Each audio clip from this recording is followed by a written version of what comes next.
नमस्कार दोस्तों, प्रिस्कार क्लासेस सरदार सर के यूट्यूब चैनल पे आपका हार्दिक अभिनंदन है, स्वागत है। पिछले वीडियो में हमने सब्जेक्ट वर्ब एग्रीमेंट के बारे में पढ़ा था। ये वीडियो भी एक अपन सब्जेक्ट वर्ब एग्रीमेंट के बारे में कुछ रूल्स बचे हैं। मैं ये नहीं चाहता कि एक या दो रूल को छोड़ दिया जाए। हो सकता है कि हमने जितने भी रूल पढ़े उनमें से कोई प्रश्न एग्जाम में आई नहीं और जो रूल छोड़ दिए उनसे एग्जाम में कोई प्रश्न आ जाए। तो जो रूल बचे हैं वो आपके सामने मैं एक्सप्लेन करने की आज कोशिश करूँगा। तो मेरे हिसाब से आप रेडी होंगे। Let's start. अब अपने जो आगे की प्रक्रिया उसको हम शुरू करते हैं। तो अपना जो ग्रामर का टॉपिक है सब्जेक्ट वर्ब एग्रीमेंट, उसका ये चौथा या पांचवा वीडियो हम आज बनाने जा रहे हैं, आपके सामने प्रस्तुत करने जा रहे हैं। शाम तक इसको अपलोड कर दिया जाएगा।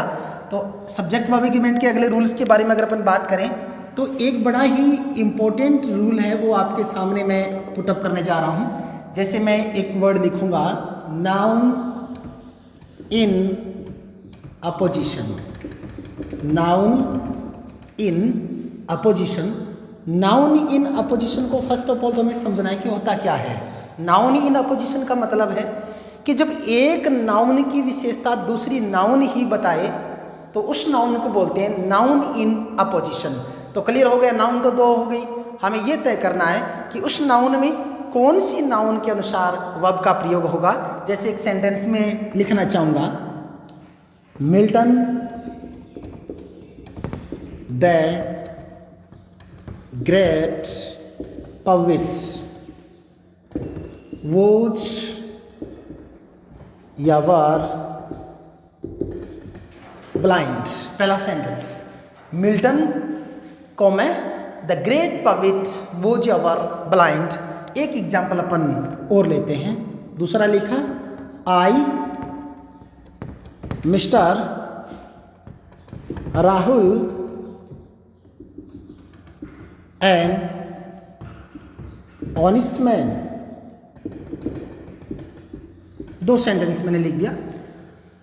Milton the great poet was ever blind. दूसरा लिखा, I mister Rahul is are am an honest man.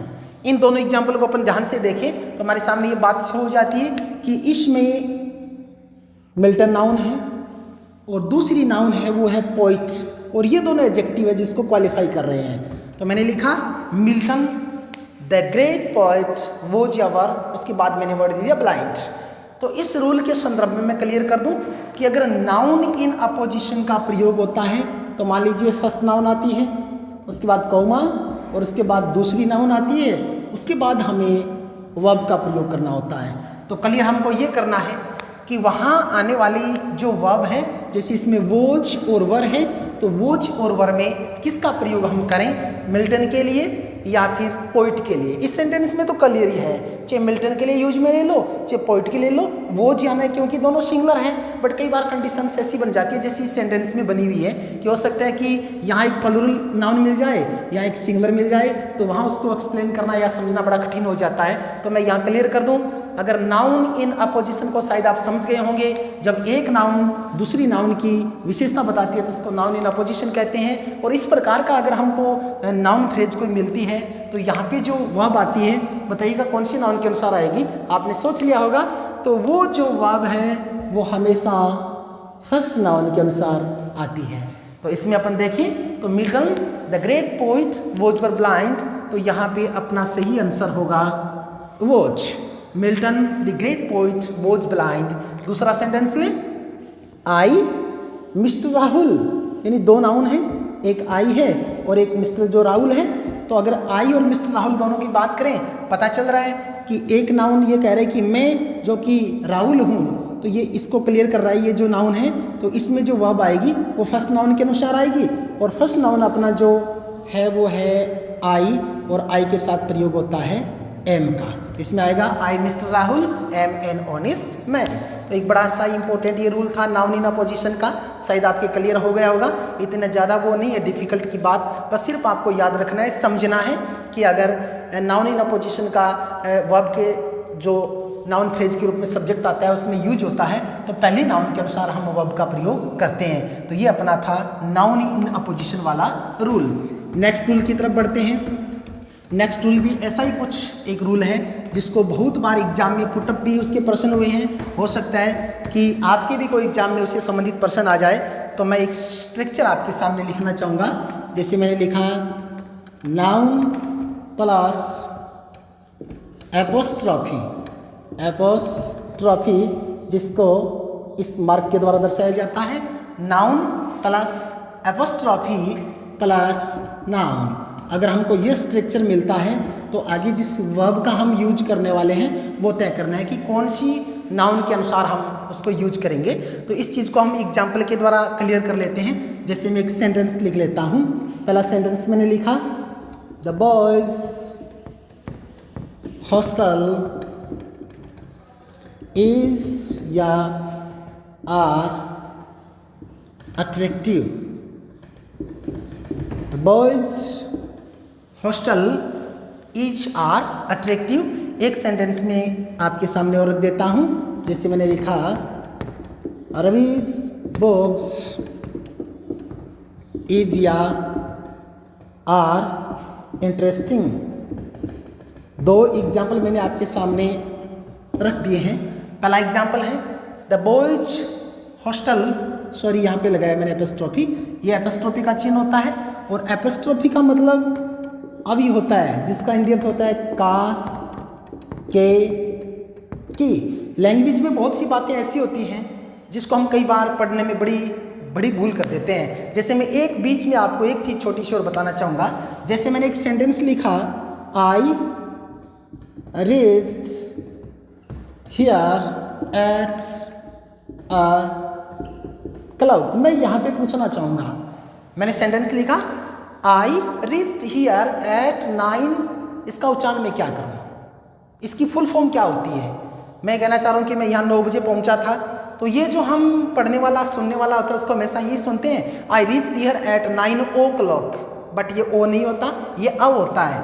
ये जो ओ है ये ऑफ की यानी अव की शॉर्ट फॉर्म होती है और इसको पढ़ा जाता है I reached here eight 9 o'clock। इसी तरह यहाँ पे जो एपोस्ट्रोफी, ये एपोस्ट्रोफी नहीं है, बट मैंने अव की जो फुल फॉर्म आपको यहाँ पे जो ओ अपन लिखते हैं उसकी बताई थी। वहाँ में एक अलग ही वो मुद्दा था, उसमें मैंने बीच में थोड़ा आपको बताया। अगर मैं यहाँ पे आ जाऊँ तो ये जो एपोस्ट्रोफी दी है इसका हिंदी अर्थ होता है का, के, की। और जैसे 9 अव होता है उसी तरह ये ऑफ ही होता है, यानी जिसको अपन ऑफ बोलते हैं, अव का रूप में काम करता है। तो ये जो पहला सेंटेंस था boys hostel is are attractive, तो इसमें मैं आपको क्लियर कर दूं। अगर इस प्रकार का स्ट्रक्चर मिलता है नाउन एपोस्ट्रोफी या नाउन, तो जो वर्ब है वो हमेशा सेकंड नाउन के अनुसार यूज होती है। यानी कि नाउन इन अपोजिशन का अगर सेंटेंस हो तो फर्स्ट नाउन के अनुसार आएगा। अगर ये स्ट्रक्चर मिलता है नाउन अपोजिशन एपोस्ट्रोफी और नाउन, तो सेकंड नाउन के अनुसार वर्ब का प्रयोग होगा। तो इसमें अपन देखें, एक तो जो अपनी नाउन है वो बॉयज और दूसरी अपनी नाउन है वो है हॉस्टल। तो ये जो नाउन है वो सिंगुलर है और सिंगुलर नाउन के साथ सिंगुलर वर्ब का प्रयोग होगा। तो ये सेंटेंस होगा the boys hostel is attractive. अगर दूसरे सेंटेंस की बात करें रवीज बुक्स इज या आर, तो डेफिनेटली आपका आंसर होगा कि बुक्स के अनुसार यूज में होना है वर्ब का, तो बुक्स के अनुसार इसमें आएगा आर। ये दो बड़े इंपॉर्टेंट रूल थे, ज़्यादा बड़े नहीं हैं, छोटे छोटे रूल हैं। पहला अपना था नाउन इन अपोजिशन का और दूसरा एक स्ट्रक्चर ये बनता है नाउन एपोस्ट्रोफी नाउन। इस प्रकार दो नाउन को यूज में लिया जाता है तो हमेशा सेकंड नाउन के अनुसार वर्ब का प्रयोग होता है। शायद ये जो रूल है वो अच्छी तरह से आपके समझ में आ गया होगा, कंसेप्ट क्लियर हो गई होगी, ज़्यादा डिफिकल्ट नहीं है। सब्जेक्ट वर्ब एग्रीमेंट के मैंने पहले दिन ही बोला था 22-23 रूल जो होते हैं उन रूल्स को अच्छी तरह से समझना है और समझने के बाद उनको कंठस्थ कर लीजिए, उनको बार बार पढ़ते रहिए। भाषा को अगर सीखना है तो बार बार भाषा का अध्ययन करना पड़ेगा, क्योंकि भूलना मनुष्य की प्रवृत्ति होती है, उसे हमें हु करना है और आगे की तरफ बढ़ना है। नेक्स्ट रूल पे मैं आता हूँ आपके सामने फटाफट। नेक्स्ट रूल को क्लियर करने के लिए मैं आपके सामने कुछ स्ट्रक्चर लिख रहा हूँ। जैसे मैंने एक स्ट्रक्चर लिखा, एक वर्ड लिखा मैनी, जिसको अपन डिटरमिनर के रूप में भी पढ़ते हैं। एक वर्ड लिखा मैंने ए ग्रेट मैनी, एक मैंने लिखा ए गुड मैनी। ये तीनों जो स्ट्रक्चर मैंने लिखे हैं ध्यान से देखिएगा। मैंने लिखा many, a great many, a good many. जो हम बुक्स में इन रूल्स को पढ़ते हैं तो बुक्स में इनको अलग अलग रूल्स के रूप में दिया जाता है, लेकिन मैंने आपकी सुविधा के लिए मैं इन सबको एक साथ लेके आ रहा हूँ। अगर हमको इन रूल्स को याद करना हो तो हमें समानता को, सिमिलरिटीज को पकड़ना है। देखिए प्रत्येक में मैंने मैनी वर्ड को यूज में लिया है, प्रत्येक में मैनी आ रहा है, many, a great many, a good many. इस स्ट्रक्चर को मैं ऐसे भी लिख सकता हूँ, इसकी जगह हो सकता है मैनी आओ, ए ग्रेट मैनी आओ, ए गुड मैनी आओ। बस अंतर मैंने इतना किया है कि अब की बार इनके बाद मैंने अव का प्रयोग किया है, सेम स्ट्रक्चर है, तो अपने पास इस प्रकार दो तरह के स्ट्रक्चर हैं वो प्राप्त हो जाते हैं। यानी कि पहला many, a great many, a good many, दूसरा मैनी आओ, यानी मैंने आओ लगाया प्रत्येक के बाद, मैनी आओ, ए ग्रेट मैनी आओ, ए गुड मैनी आओ। अब इन जो 6 स्ट्रक्चर हमारे पास प्राप्त हो गए हैं उनको आगे अपना एक्सप्लेन करने की मैं आपके सामने कोशिश करूंगा। ये जो 6 स्ट्रक्चर हैं इनमें अगर इनके बाद करें, डेफिनेटली इनके बाद नाउन आएगी, तो नाउन आएगी वो सिंगुलर आएगी या प्लूरल आएगी आपको प्रूव करना है, आपको बताना है। तो मैं सोचूंगा कि आपने यही सोचा होगा इनके बाद जो नाउन आएगी वो हमेशा प्लूरल रूप में आएगी, यानी जितने भी तीनों स्ट्रक्चर है many, a great many, a good many, इनके बाद जो नाउन आएगी वो प्लूरल रहेगी। और ये क्लियर है, अगर नाउन प्लूरल आए तो वर्ब भी डेफिनेटली कहेगी कि मैं भी सिंगुलर रूप में नहीं रह सकती, मुझे भी प्लूरल रूप में आना ही होगा, तब जाके सेंटेंस का जो स्ट्रक्चर है, जो फॉर्मूला है वो सही होगा। तो इस प्रकार पहला रूल क्लियर, अगर ये स्ट्रक्चर मिलते हैं तो इनके बाद आने वाली नाउन प्लूरल होगी, इनके बाद आने वाली वर्ब भी प्लूरल होगी। अब इन स्ट्रक्चर की तरफ बढ़ते हैं, एग्जाम्पल अपन बाद में साथ में लेंगे। अगर इन तीनों जो स्ट्रक्चर दिए इनके बाद हमको अव मिलता है, देखिए मैनी आओ, इनके बाद अव आ जाता है, तो इसमें एक चीज़ और जुड़ जाती है, वो ये हुआ कि अगर इनके बाद नाउन का प्रयोग होता है तो डेफिनेटली वही चीज़ रहेगी, नाउन है वो प्लूरल रूप में ही आएगी। दूसरी एक जो विशेषता इनके साथ और जुड़ी हुई होती है वो ये होती है कि इनके पास बाद में अव लगाए ना, तो अव के बाद प्रेनाउन का भी प्रयोग हो सकता है। अब प्रेनाउन का प्रयोग होगा तो प्रेनाउन के कई रूप होते हैं, सब्जेक्टिव केस भी होता है, ऑब्जेक्टिव केस भी होता है, प्रेनाउन सिंगुलर भी होता है, प्रेनाउन प्लूरल भी होता है। तो इनके बाद जो प्रेनाउन आएगा वो प्रेनाउन का प्लूरल फॉर्म में ही आएगा, और प्लूरल फॉर्म के साथ इसका रूल ये होगा कि जो प्रेनाउन आएगा वो ऑब्जेक्टिव केस में ही आएगा, यानी सब्जेक्टिव केस में प्रेनाउन नहीं आएगा। यानी कि एक चीज़ नहीं जुड़ी, नाउन आएगी तो प्लूरल आएगी, अगर प्रेनाउन आता है तो वो प्लूरल रूप में आएगा और ऑब्जेक्टिव केस में आएगा, नहीं कि सब्जेक्टिव केस में आएगा। अगर हम इनके बारे में थोड़ी बात और करेंगे, आगे बढ़े, तो अगर ये दोनों प्लूरल हैं तो डेफिनेटली इनके बाद जो वर्ब आएगी उस वर्ब का रूप ही प्लूरल ही होगा। तो ये अपने स्ट्रक्चर 6 बने, 6 स्ट्रक्चर की मैंने आपके सामने रूल लिखे। अब थोड़ी सी इस चीज़ को मेरे को आपके सामने क्लियर करना है कि प्रेनाउन आएगा तो वो प्लूरल कैसे आएगा और उनके साथ ऑब्जेक्टिव केस का प्रयोग कैसे होगा। तो हमने प्रेनाउन की टेबल पढ़ी थी, प्रेनाउन की टेबल में जो ऑब्जेक्टिव केस के प्रेनाउन होते हैं उनके ये रूप होते हैं, हिम, हर, इसके अलावा देम, इसके अलावा अस, इसके अलावा यू, ये मतलब रूपों में हमें प्राप्त होते हैं।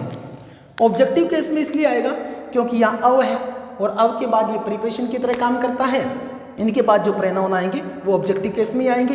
अब मैं बात की मैंने कि इसमें प्लूरल फॉर्म ही आएगी, तो प्रेनाउन की प्लूरल फॉर्म ये दो ही है, एक तो होता है देम और एक होता है अस। यानी कि मैनी आओ, ए ग्रेट मैनी आओ, ए गुड मैनी आओ के बाद प्रेनाउन का प्रयोग होगा तो वो प्रेनाउन या तो देम होगा या फिर अस होगा, क्योंकि यही दोनों प्लूरल रूप में आते हैं। तो ये तो अपने इस स्ट्रक्चर के इनके सबके रूल क्लियर हो जाते हैं। इनके बाद हम अब बढ़ते हैं आगे एग्जाम्पल की तरफ, और एग्जाम्पल में आप ध्यान से देखिएगा कि इन रूलों को अगर मैं इग्नोर करने की कोशिश करता हूँ तो वहाँ उस सेंटेंस में एरर होगी, उससे हमें बचना है। तो चलिए अपन एग्जाम्पल की तरफ बढ़ते हैं। ऊपर के जो स्ट्रक्चर हैं उनको मैं बोर्ड से क्लियर कर देता हूँ, तो इन रूल को प्लीज़ याद रखिएगा कि अगर many, a good many, a great many आता है तो इनके बाद जो आने वाली वर्ब है वो प्लूरल होगी और इनके बाद आने वाली जो नाउन है वो भी प्लूरल होगी। चलिए पहला एग्जाम्पल हम लिखते हैं। शायद आप रेडी हो गए हैं, आप एग्जाम्पल को ध्यान से देखिएगा कि क्या मैं एग्जाम्पल सही तरीके से अपना आगे बढ़ रहा है या फिर कहीं भी इनकरेक्ट जो वर्ड है वो बीच में मैंने डाला है। तो आप अपना जब तक मैं एग्जाम्पल लिख के डिस्कस करूँ आपके साथ तब तक आप रेडी रहेंगे कि क्या मैंने किया है। जैसे मैंने पहला वर्ड लिखा मैनी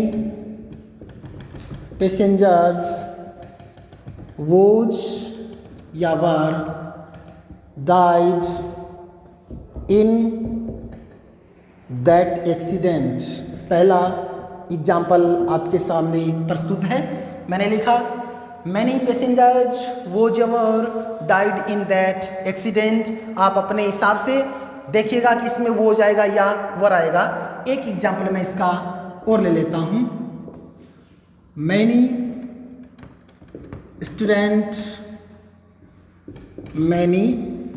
स्टूडेंट हैज़ या हैव फिनिश्ड देयर वर्क। दो सेंटेंस हो गए।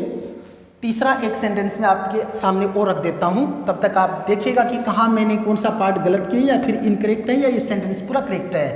तीसरा सेंटेंस मैंने लिखा many of us is are am present today. ये मैंने तीसरा एग्जाम्पल लिया। एक एग्जाम्पल आपके सामने मैं और रख देता हूँ। मैंने लिखा ए ग्रेट मैनी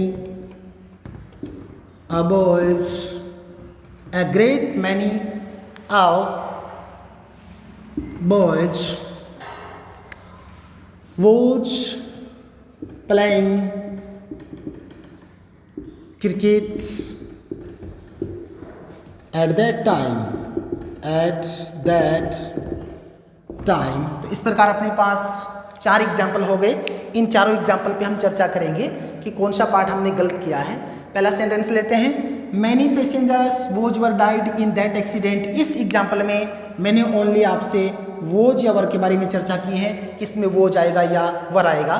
तो देखिए मैनी का यूज हुआ है। मैनी के बाद हमें पता है कि नाउन आती है तो वो प्लूरल आती है, तो पैसेंजर प्लूरल है, एकदम से करेक्ट है। अगर नाउन प्लूरल है तो आने वाली वर्ब है वो भी प्लूरल ही होगी। तो इसका सही आंसर होगा वर। शायद आपने सही इसको सोचा होगा कि वो जाएगा या वर आएगा।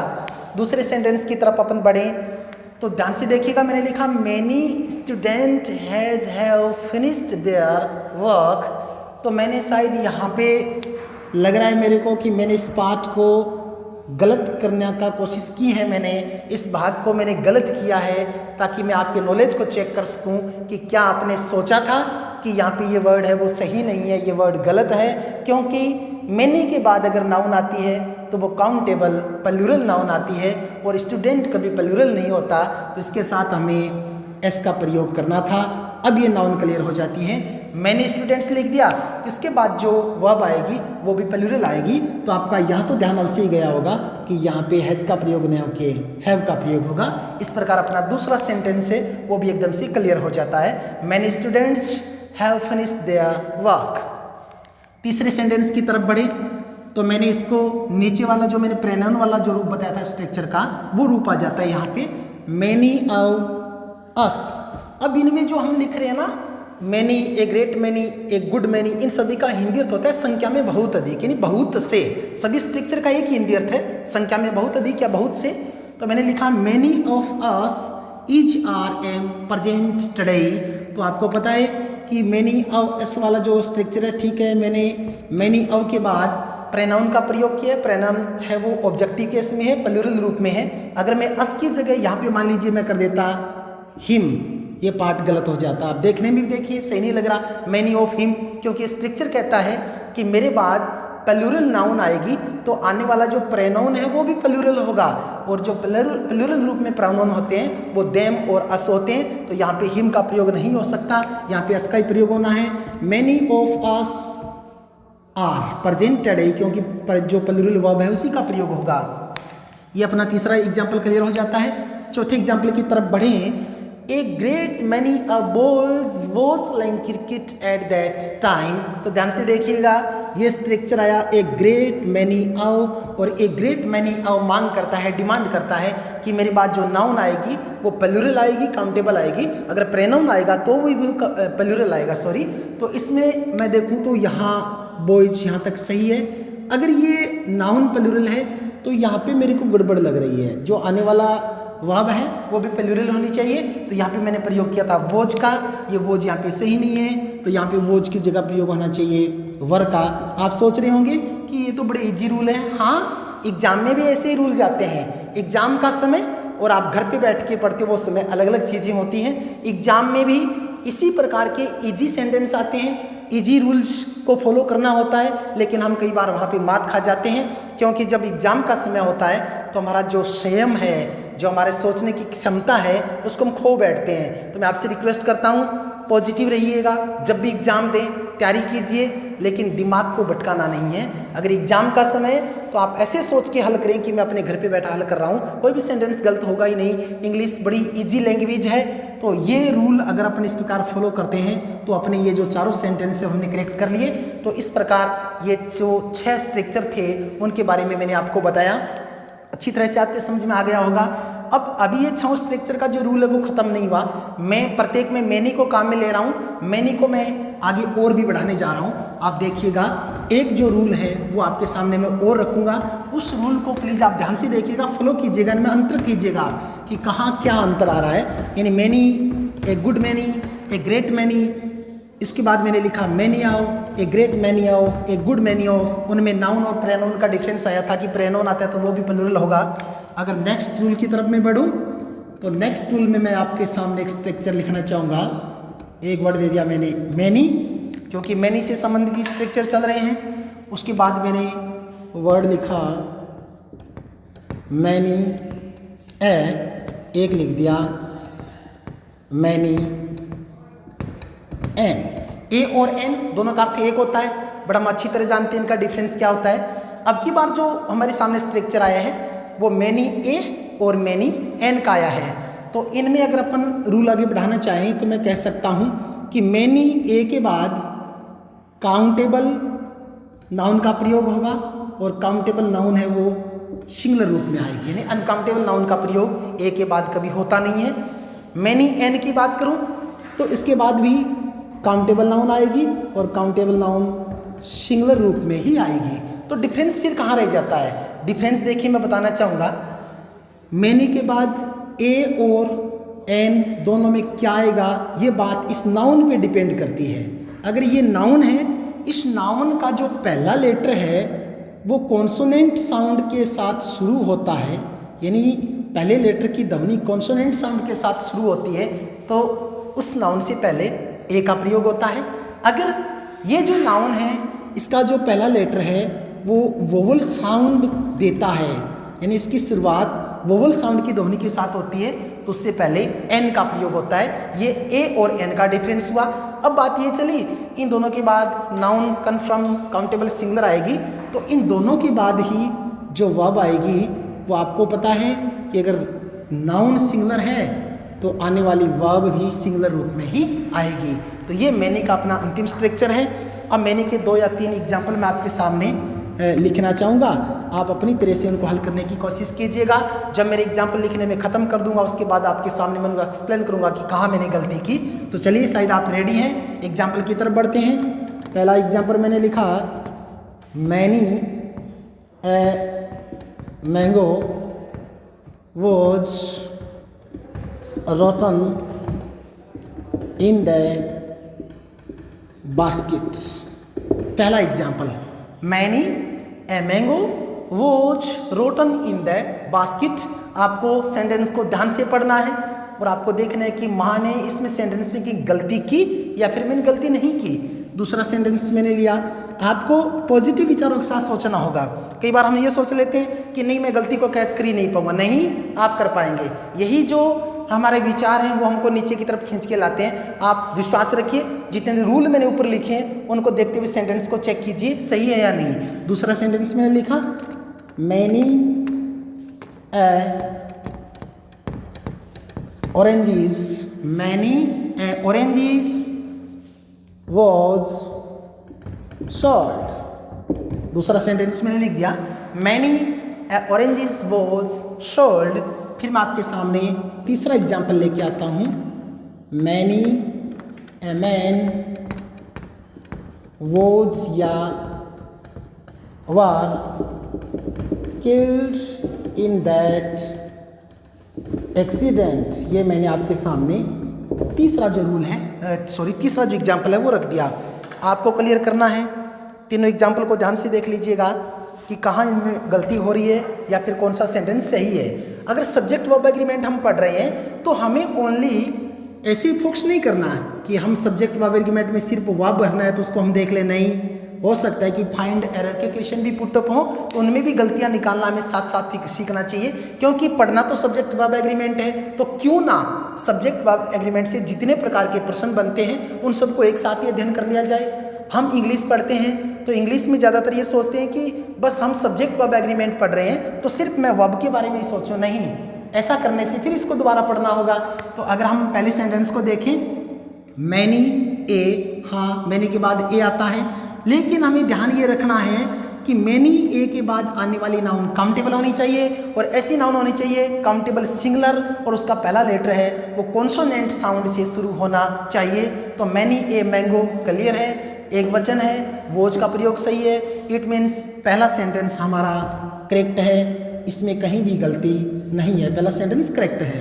दूसरे सेंटेंस की बात करें, many a oranges was sold, देखिएगा मैनी ए ऑरेंजेस, यहाँ पे ये तो कन्फर्म है मैनी के बाद या तो ए आएगा या एन आएगा, लेकिन सोचिए इस नाउन का पहला वर्ड मैंने ओ दे रखा है तो यहाँ पे ए का प्रयोग नहीं होना चाहिए था, यहाँ पे यूज होना चाहिए था मैनी एन का।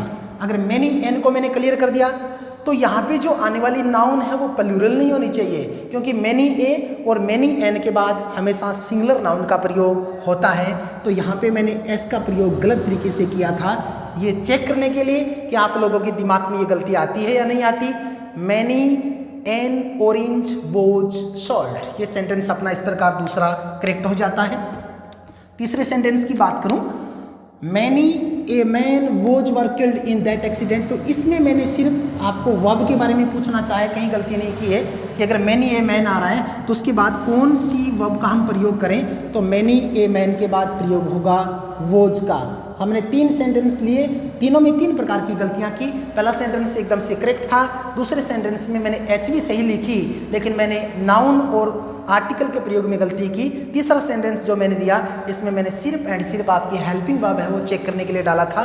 तो मेरे अनुसार शायद आप जो तीनों सेंटेंस हैं, तीनों जो एग्जाम्पल थे उनको सही तरीके से आपने हल किया होगा। अगर गलती भी हुई हो दिमाग पे नहीं लेना, क्योंकि जो व्यक्ति पढ़ेगा वो गलतियां भी करेगा और इंसान गलती करते करते ही सीखता है। दुनिया में ऐसा कोई इंसान नहीं जो गलती नहीं करे, गलती नहीं करता है वो भगवान होता है, लेकिन हम भगवान के रूप नहीं, हम इंसान हैं और इंसान को इंसान ही रहने दें तो अच्छा है। तो ये अपना मैनी वाले जो जितने रूल थे मैंने आपके सामने क्लियर किए। सब्जेक्ट वर्ब एग्रीमेंट के बस एक वीडियो और है, 5 या 6 रूल हैं, उसके बाद सब्जेक्ट वर्ब एग्रीमेंट का रूल कंप्लीट हो जाएंगे। उसके बाद नेक्स्ट जो अपना टॉपिक है उसकी तरफ बढ़ेंगे। इन्हीं शब्दों के साथ जय हिंद, जय भारत। लेकिन वीडियो को लाइक करना, सब्सक्राइब करना।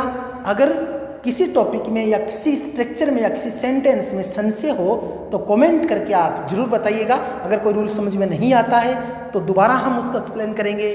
जय हिंद, जय भारत, जय माँ भारती।